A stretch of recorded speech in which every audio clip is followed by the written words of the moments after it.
similarly today.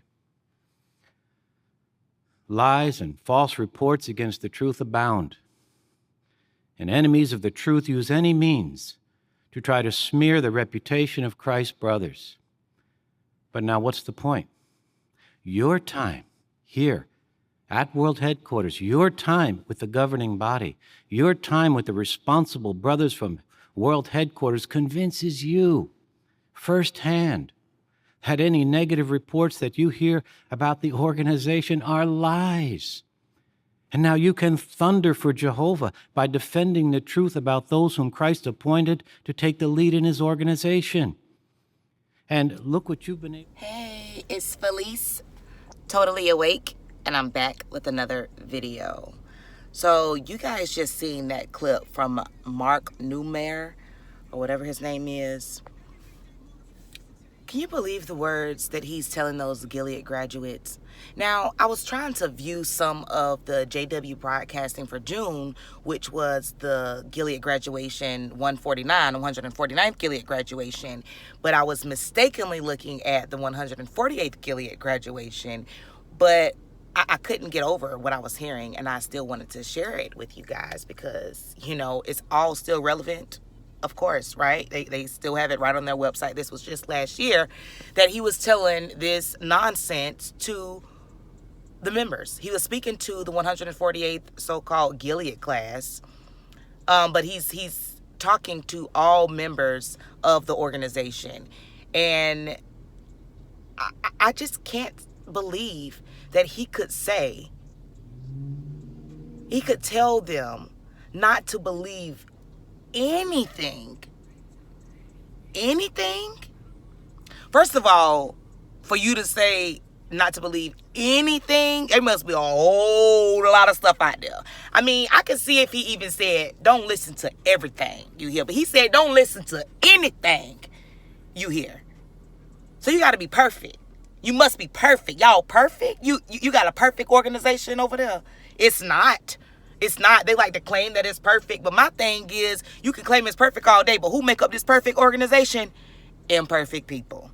So there's no way that your organization could be perfect because it's ran by imperfect people. And they're terribly flawed. And it shows throughout the history of this organization and everything that has taken place. Not to listen to anything negative? You mean... You can't even, just because this is first seats. You know, you see us firsthand. You see us in the flesh. You having a first front seat to JW broadcast. Even when you get to know somebody and you getting to know them, you can't just, you don't put nothing past nobody. Like, you can't just meet somebody and just feel like you can just vouch for them so hard. Maybe on some things, but anything? You don't want me to believe anything negative. Like, no, that's a bit much. Now that's gonna make me want to investigate, because what do I not need to believe so that they talking about? You know? This type of rhetoric though. This type of rhetoric is what keeps the Jehovah's Witnesses so wrapped, almost like with a demonic hold on them. Because they have the leaders telling them not to listen to anything negative. And they feel like it's coming from God, you know? This is Jehovah's organization, so these are his representatives. So God, to them, in their eyes, is telling them not to listen to anything negative.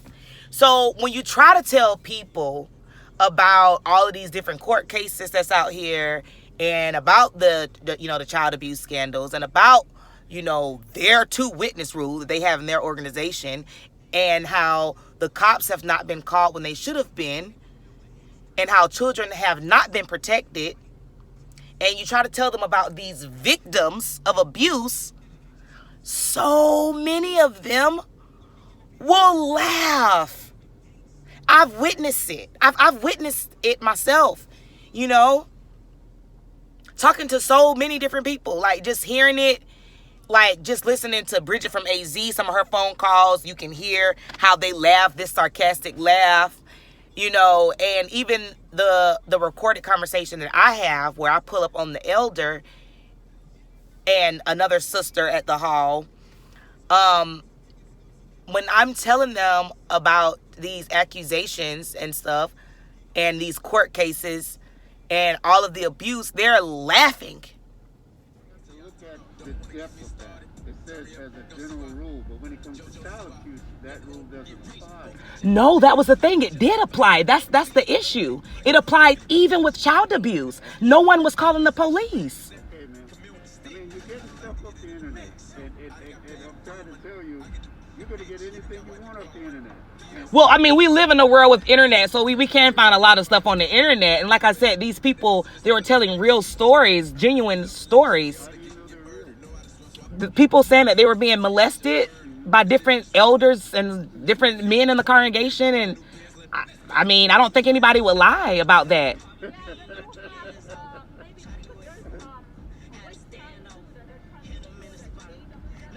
And then JWFacts.com. The JWFacts.com, that had a lot of you guys' literature on there too, and there was like you flip-flop doctrine about blood, and you used to couldn't take it, and then you could take it, and then you... Can I say something? Sure. If it's not jw.org, then it's not 100%. Because there's a lot of imitation sites out there. There's a lot of people who want to make Jehovah's Witnesses look bad. Why? There's going to be a lot of things coming at us. So you guys don't think it's people make stuff up about Jehovah's Witnesses. They are so stuck on thinking that enemies of the truth. We're not enemies of the truth. We're lovers of justice. We're lovers of, children. I mean, they actually laugh because they're in such disbelief. They automatically think that there can't possibly be victims out there. These have to be made up stories. But it's not. It's not made up stories. I mean,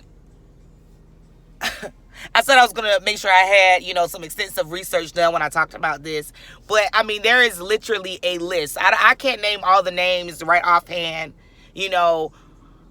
of all of the abuse victims. What comes to my mind first is Candace Conti because, a lot of us know her. She has a popular case, but even people in the XJW community, activists, have been abused by this group. I mean, it's so many people. And then there's documentaries. I mean, you have Leah Remini.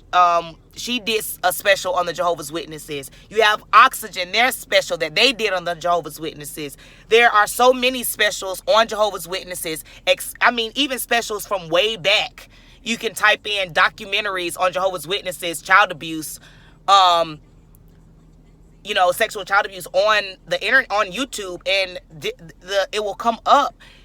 Real people with real stories. These are real victims of abuse that happen on Watchtower's watch. How dare you laugh? How dare you laugh as if these stories are made up, apostate lies? They're not. They're not. And it angers me because how insulting that is and dismissive that is. So you just gonna laugh? You just gonna tell people not to listen to anything? So that never happened. So there was never a 2-witness rule. You don't have nothing. Just don't listen to nothing. Now, not to mention all the failed prophecies and the flip-flop doctrine and, them being involved with the United Nations when they said that the United Nations was part of the wild beast. No, don't listen to none of that, y'all. Even though these are factual things that can be fact-checked. Okay, we can fact-check stuff nowadays, right? This is sad, y'all. This is sad that they're being told not to listen to anything, but this has always been the tone. Not to listen to anything that apostates have to say.